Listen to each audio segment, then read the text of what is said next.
Boa noite a todos, esse é o Vozes Migrantes. Nós estamos aqui com o nosso entrevistado da noite do nosso primeiro episódio. Eu sou o André, o apresentador de vocês essa noite.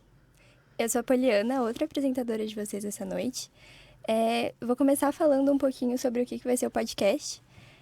A ideia surgiu a partir de um projeto de extensão que a gente faz na universidade com o nosso queridíssimo professor Dilermando, que está aqui com a gente hoje. E cada grupo tem que desenvolver um projeto a respeito do tema da migração. E nós decidimos fazer um podcast em que vai ser um episódio por mês. E a cada episódio vão ser convidadas pessoas diferentes para contar suas histórias e discutir um pouquinho sobre o tema, buscando passar essa informação e disseminar um pouco as vozes dos migrantes para que eles tenham um lugar de fala e uma apresentação maior dentro da sociedade. Então, vou passar a palavra para o professor Dilermando se apresentar. Bom, boa noite, Poliana, André. Dizer que é um prazer estar aqui com vocês e já parabenizar também pela proposta, né, que surgiu aí lá no primeiro semestre agora de 2024 e hoje concretizar essa proposta acho que é um grande passo em relação ao nosso projeto de extensão e também especialmente da atuação de vocês enquanto, né, propositores dessa ideia. Então, dizer que fico muito feliz. Acho que, bom, primeira coisa é me apresentar, né? Então, eu sou Dilermando Martins, eu sou professor de Direito aqui da Universidade Positivo. Então, há 2 anos que eu dou aula aqui na UP. E dentro tanto no curso de Direito quanto Relações Internacionais, né? Então, fui professor da Poliana em Relações Internacionais, agora no curso de Direito. A proposta do projeto de extensão, ela está dentro da dimensão que faz parte da estrutura da universidade. Então, hoje a gente tem... Até então, né, algum tempo atrás, a extensão ela não era obrigatória, ela era facultativa nos cursos de ensino superior, hoje ela se torna curricularizada. O que significa curricularizar a extensão? Significa que hoje as disciplinas de extensão são disciplinas obrigatórias para os alunos. Dentro do curso de Direito, a gente tem uma disciplina, né, que vocês fazem, que chama Acesso à Justiça, cujo objetivo é identificar, né, as dificuldades de acesso à justiça que populações vulneráveis possam ter, né, ou determinados grupos, ou como o acesso à justiça se opera de alguma forma. Então, a gente já teve projeto de extensão nos juizados, a gente tem projeto de extensão no juizado criminal, a gente tem projeto de extensão no Sejusc, né, são vários projetos aí ao longo dos anos, desde que o acesso à justiça se tornou uma disciplina obrigatória. Depois que o acesso à justiça se torna uma disciplina obrigatória, né, e os alunos fazem esse projeto de extensão, eles fazem no primeiro ano, né, que é o caso de vocês, então o primeiro e segundo semestre da faculdade, que é acesso à justiça 1 e acesso à justiça 2. No final de 2022, né, foi um ano que eu pensei num projeto de extensão e submeti, né, o projeto de extensão ele não é um simples projeto que você cria do nada e ele simplesmente fica, mas a gente precisa submeter esse projeto para uma aprovação dentro da universidade. Eu fiz a submissão desse projeto, então, e a gente conversei com uma parceira do projeto, que é a Isabela, que muito possivelmente em algum episódio vai estar aqui com vocês. A Isabela, ela é fundadora de um instituto, que é o Instituto de Políticas Públicas Migratórias, e esse instituto ele vai surgir como uma ideia de implementar essas políticas públicas para a migração.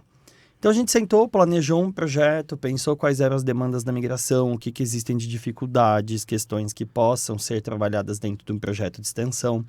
O projeto de extensão não é um projeto assistencialista, não é um projeto que os alunos simplesmente vão lá e fazem uma atividade qualquer na comunidade e depois retornam como se isso fosse um projeto, porque, na verdade, um projeto de extensão ele depende de uma relação dialógica entre as duas partes.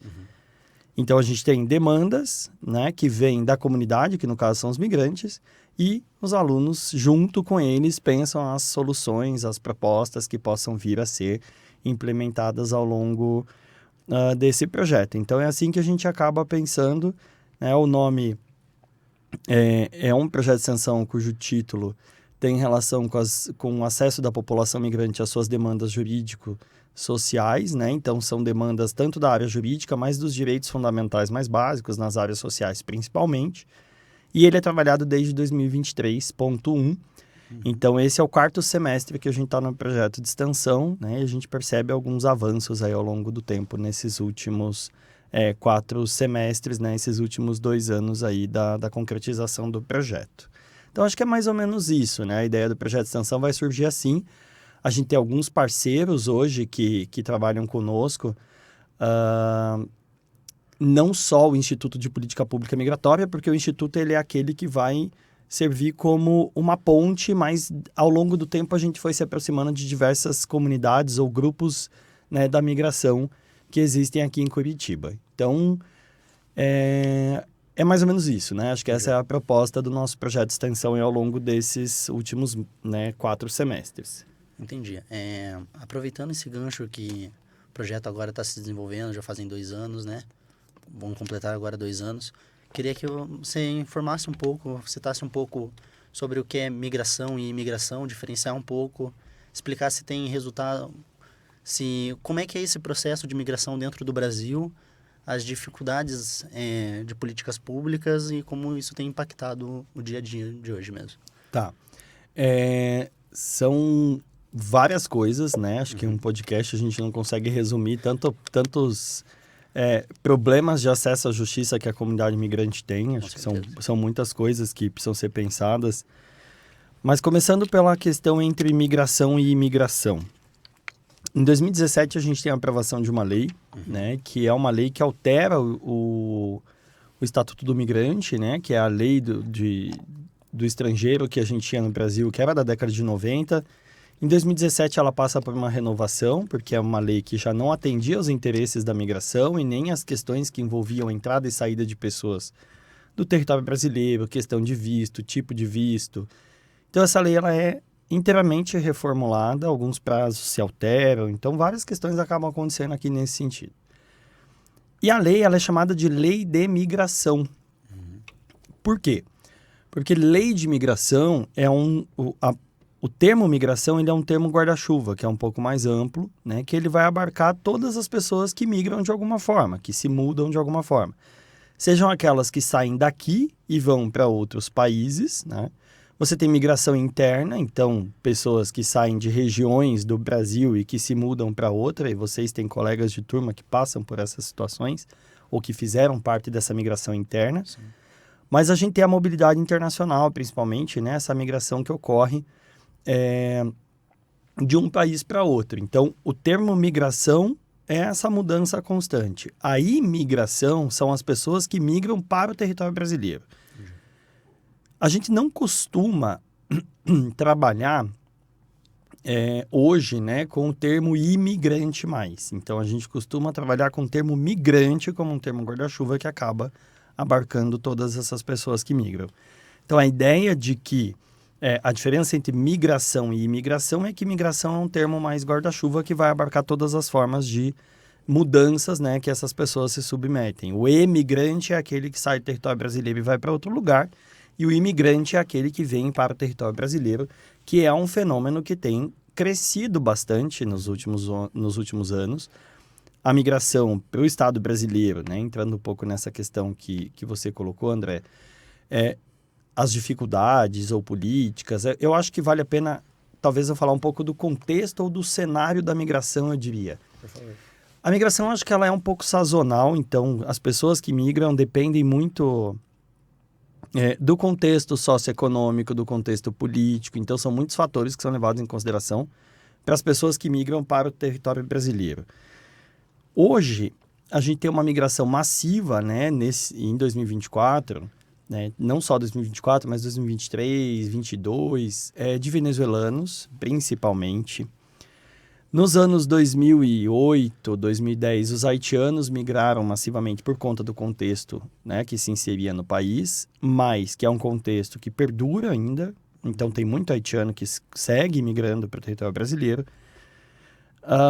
Então é muito comum, especialmente países, né, da América Latina, fazerem essa migração entre os próprios países aqui. Mas nós também temos alguns migrantes, uma boa parte de imigrantes que vêm da África. Então, vários países da África, especialmente a República Democrática do Congo, que é um país que passa por uma situação também um pouco complexa no seu contexto político. Claro, os fatores que levam as pessoas a migrar são muito variados. Então, você tem pessoas que vão migrar porque tem um familiar em outro país e elas querem migrar para se aproximar desses familiares. Você vai ter pessoas que vão migrar por conta de perseguição política, perseguição religiosa. E aí, quando essa migração é massiva, você entra no refúgio. Né? Você tem pessoas que vão migrar porque simplesmente querem aprender um idioma diferente, vão morar um tempo fora. Você tem pessoas que querem migrar porque elas querem melhorar no contexto econômico, e aí elas procuram ir para países da Europa, principalmente, ou Estados Unidos. Mas também existe um outro fator que faz com que as pessoas migrem para o Brasil, especialmente essas da América Latina, que é a abertura migratória que a gente tem no nosso país. Então, o governo brasileiro, ele é um governo bem receptivo com a migração. Não é um governo que não recebe imigrantes, muito pelo contrário, né? A gente tem algumas políticas agora, bem recentemente, de fechada de território brasileiro em dadas circunstâncias, especialmente aqueles que passam, né, pelo território brasileiro para chegar em outro e acabam ficando aqui sem visto. Então, isso tem sido um pouco mais regulamentado pelo Estado brasileiro. Mas, assim, de forma geral, esses são os movimentos migratórios, né? Fluxo global. A gente tem um país, um mundo globalizado, então as pessoas acabam mudando mesmo, isso faz parte. Mas são vários os contextos que fazem com que isso aconteça. Agora, é claro, migrar não é fácil, né? Você é daqui de Curitiba. Eu sou de Curitiba. Poliana veio do interior. Sim. Sentiu diferença? Muito.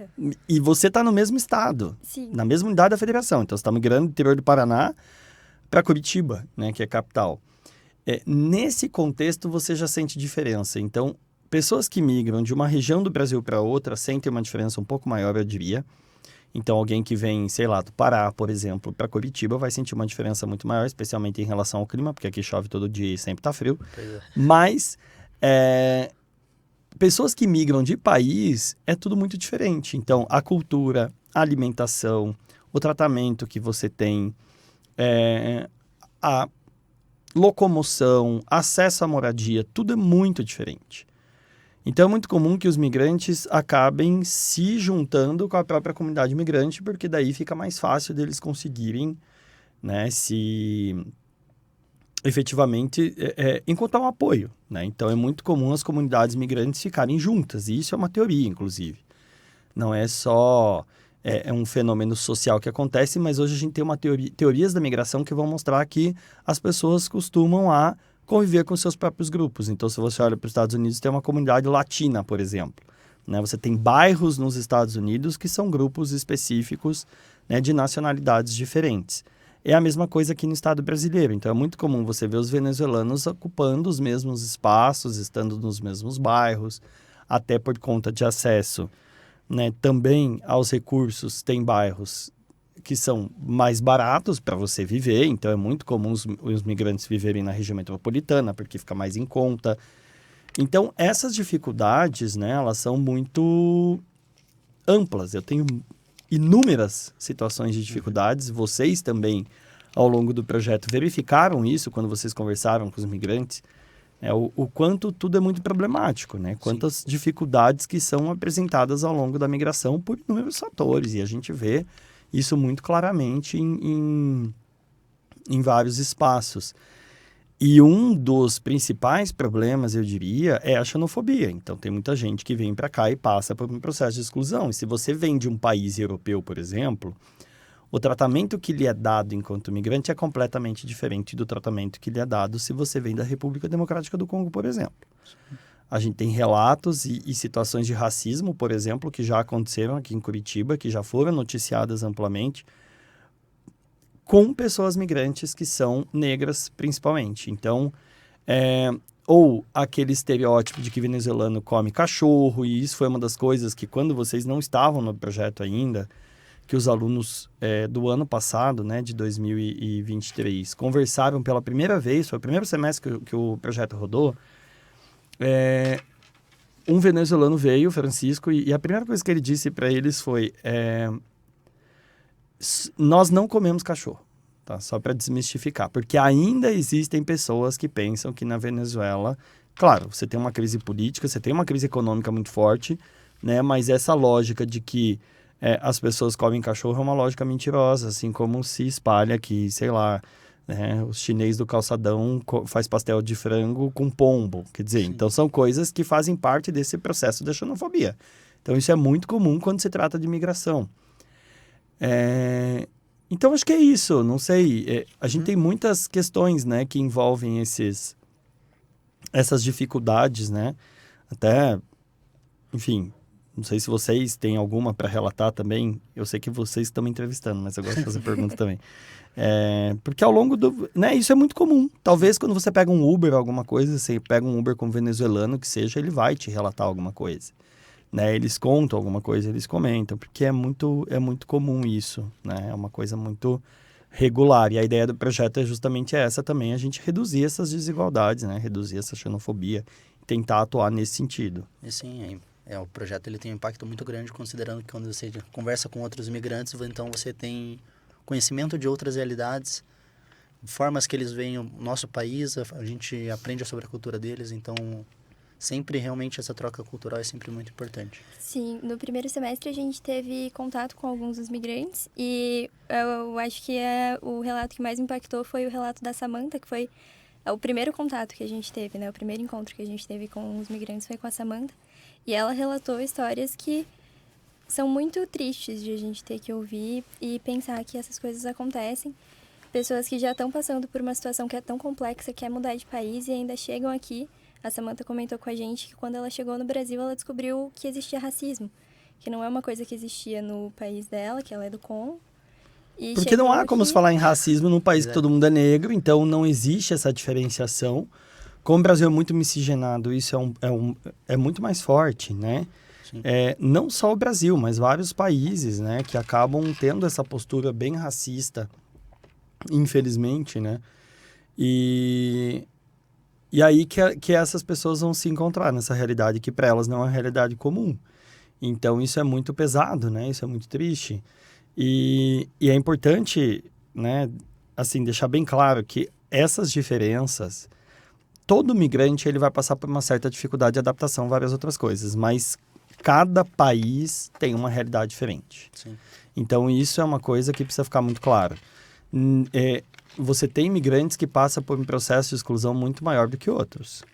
Então, se a gente pegar nos últimos anos, 2022, né, que foi da Ucrânia, que teve uma migração muito massiva de ucranianos para o Brasil, a gente tem cidades, né, que são muito formadas por ucranianos. Curitiba é uma delas, né? Mas na época eu trabalhava, foi um pouco antes de eu entrar aqui na Positivo, eu dava aula numa universidade que ficava numa cidade chamada Irati, que é do lado, pertinho de Prudentópolis, que tem a maior comunidade de ucranianos do Brasil.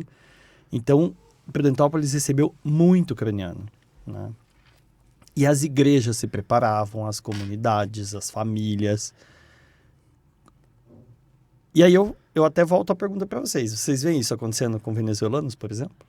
Essa organização, né, para receber? Não tem, porque é um processo de migração diferente. Então, são grupos diferentes que têm resultados e impactos diferentes também. E isso é muito comum quando a gente fala de migração.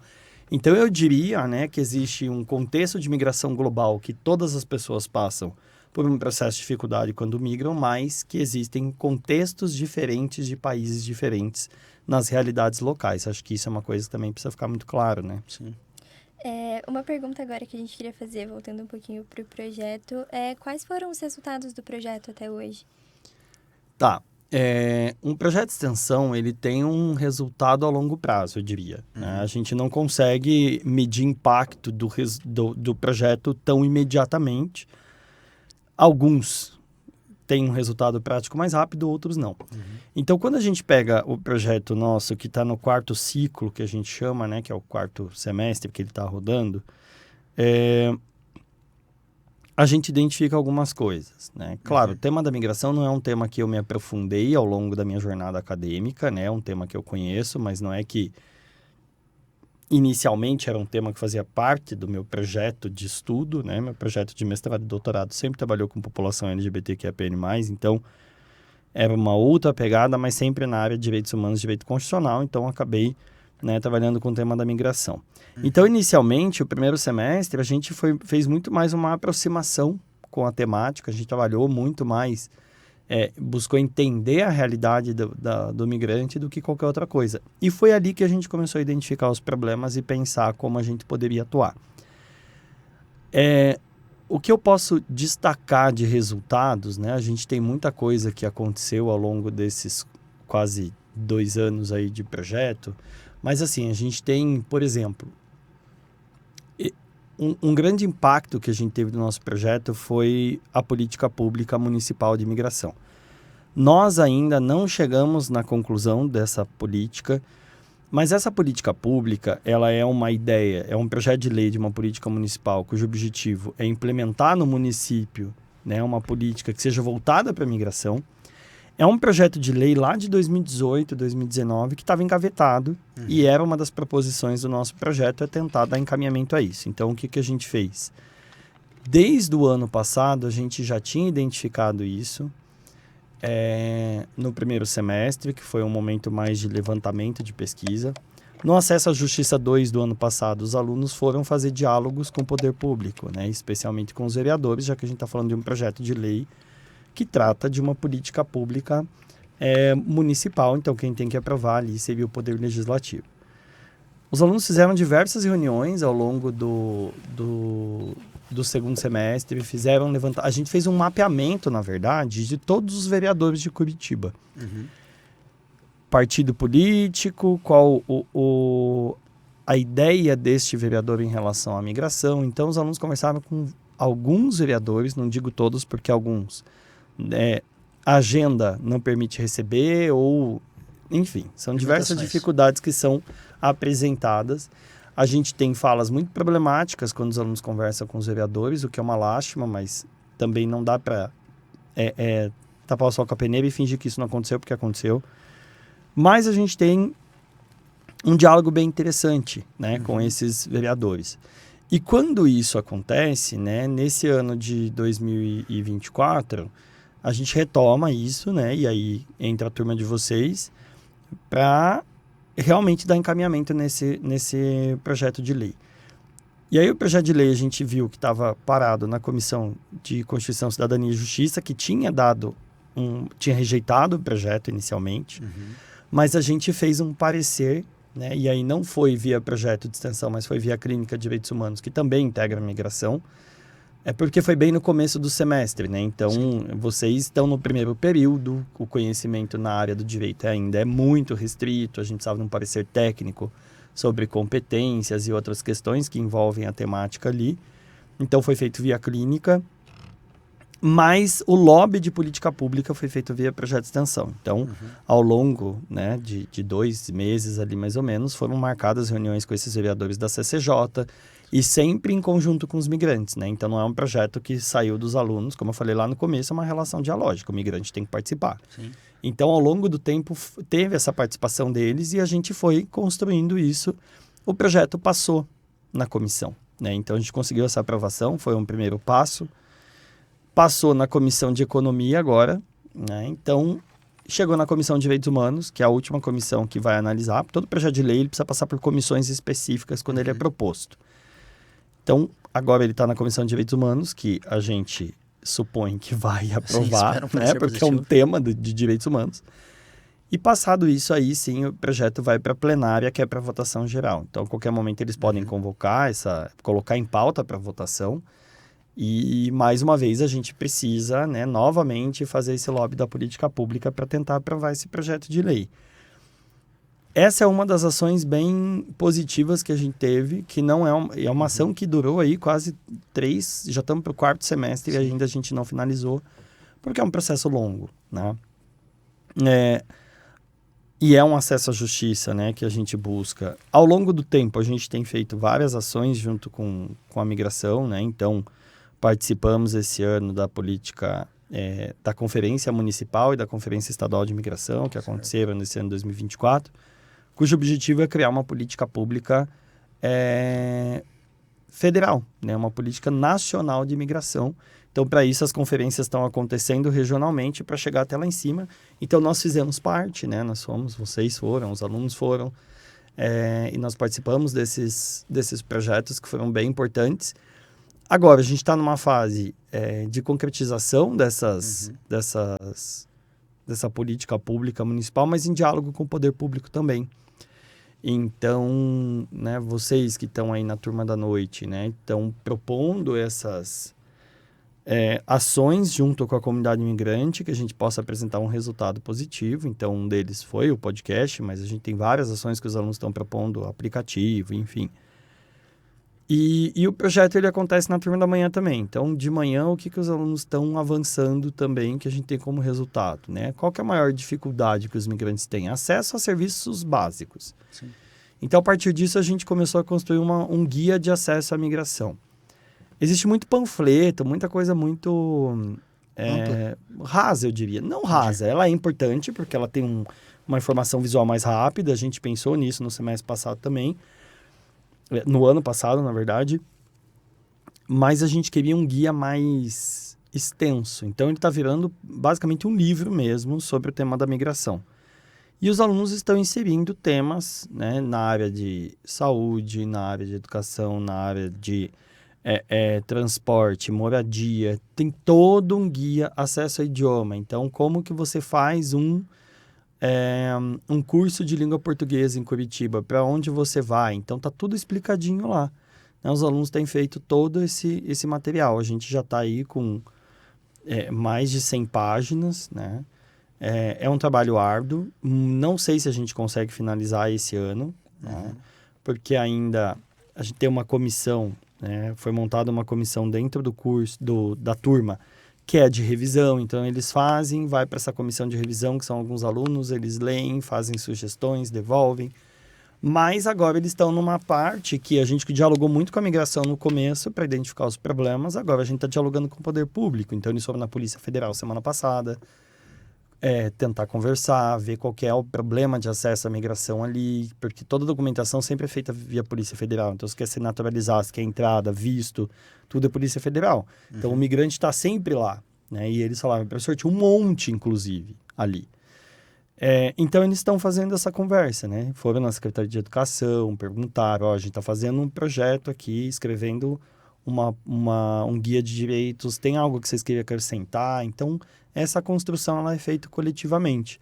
Depois, a ideia é que a gente possa divulgar isso, né? Não só digital, mas a gente queria publicar mesmo.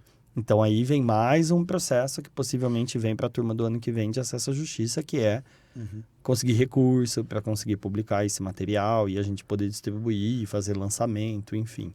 Então, são coisas que vão se construindo a passos lentos, eu diria, né? Mas que são necessários, né? Faz parte da burocracia do Estado, a gente não consegue chegar num resultado tão rápido também em algumas coisas. Mas eu acredito que do primeiro momento que os alunos ali em 2023, né, começaram a pesquisar esse tema e apenas identificaram algumas questões, para hoje que a gente vê um projeto caminhando, né? Então, a gente está aqui no estúdio enquanto eu estou vendo os alunos do outro lado que estão ali fazendo e tem gente em pé e está ali, né? Construindo todo mundo junto como eles vão fazer isso. Então, isso é muito legal. Né? Eu acho que esse é o caminho mesmo. Então, a gente avançou, né? E assim, a extensão a gente precisa apresentar relatórios semestralmente para a universidade, né? Porque senão eles colocam outro projeto de extensão no lugar. Então, o que a gente se propôs a fazer, qual foi o resultado apresentado? Se não tem resultado é porque o projeto não está fluindo. Então, alguma coisa está errada. Mas a gente tem feito isso aí ao longo desses últimos 2 anos e tem sido bem legal. Entendi. Nosso tempo está chegando ao fim, mas eu queria perguntar assim, sobre as suas expectativas, mas você já foi respondendo, achei bem legal. Eu falo bastante. Não tem problema. Então eu queria que você compartilhasse uma história que foi legal, foi emocionante, assim, com o seu contato com a imigração, que você falou que não, com a migração, né, que não era o seu estudo central primeiro, só que com esse envolvimento, porque para mim foi muito interessante a Comigrar, a conferência municipal que a gente participou. Tive contato com muitos imigrantes, então foi diferente, foi um conhecimento cultural muito enriquecedor, né? Isso, eu acho que é isso mesmo. Olha, André, tem tanta coisa que a gente vivencia ali com a migração que às vezes... Eu acho que quem trabalha com população vulnerável, ele tem que ter muito estômago, eu diria, tá? Não estômago propriamente, mas sim, é difícil. Eu hoje, né, basicamente, eu trabalho tanto com a migração, com população prisional também, e com a comunidade LGBTQIAPN+, e a gente vê, eu já vi muito processo de violência, já trabalhei com travestis, por exemplo, né, no meu mestrado, que eu via muito, já acompanhei na delegacia, que tinham sido espancadas na rua, que estavam no processo de prostituição e que tinham sido violentadas também. Na população prisional, isso é mais do que latente. E na migração também, isso acontece muito. Então, assim, eu não tenho... eu não posso usurpar da história dessas pessoas e colocar, né? Mas, assim, eu vi muita coisa já de migrante passando necessidade, migrante passando por um processo de exclusão e preconceito, migrante que já relatou uma história de racismo pra gente e que chorou, né? A gente fez um evento aqui, vocês estavam, que foi sobre a crise migratória, né, da Venezuela. Então, a gente viu ali a dor e o sofrimento dessas pessoas que estão passando por um processo de ter que sair do seu país por conta da desigualdade econômica, de um processo político, né, repressivo, e que essas pessoas sofrem bastante, assim. Eu tive contato também com mulher migrante que sofreu violência doméstica e que precisou sair do país, né, ou que veio ter filho no Brasil porque não podia ter no seu país de origem, porque não era casada. Então, são muitas situações complexas que envolvem a migração, né? Mas que eu posso garantir que são todas pessoas maravilhosas, assim. A gente teve convivências, continuamos tendo convivências muito boas, né? São pessoas que não estão aqui para tirar espaço de ninguém ou nada nesse sentido, muito pelo contrário, né? Elas fazem parte hoje da nação brasileira e são pessoas que contribuem, muitas dessas pessoas são trabalhadores.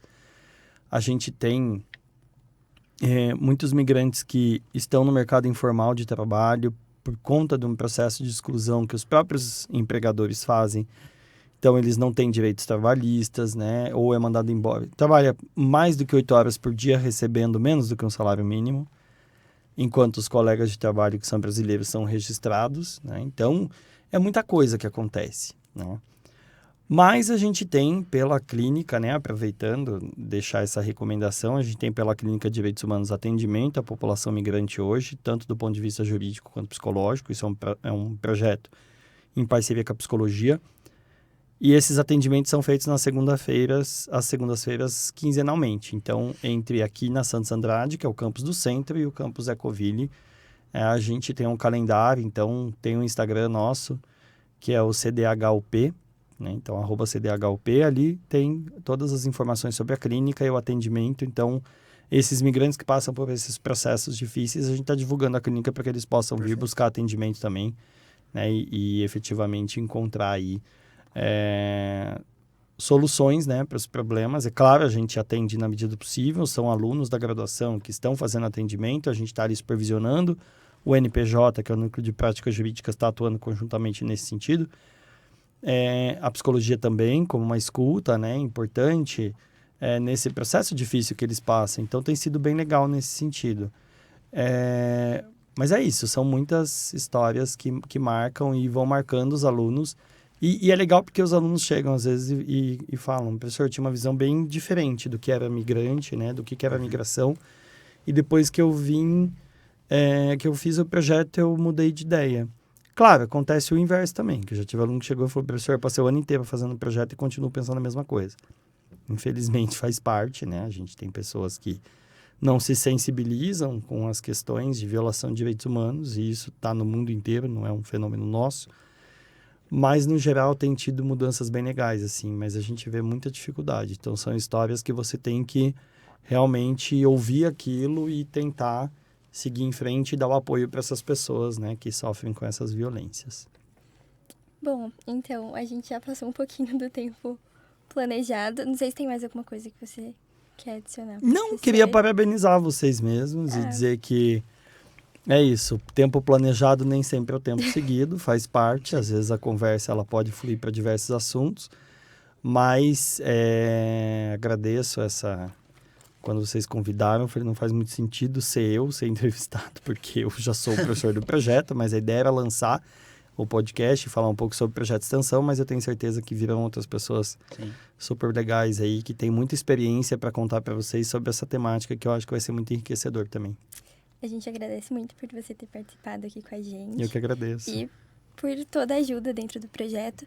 E só para finalizar, para falar um pouquinho sobre os próximos episódios do podcast. Então, o nosso plano é lançar um episódio todo mês, toda última quarta-feira do mês. E sempre com um convidado diferente e com entrevistadores diferentes também, porque é um grupo grande, na verdade são 2 grupos que se juntaram para fazer esse projeto.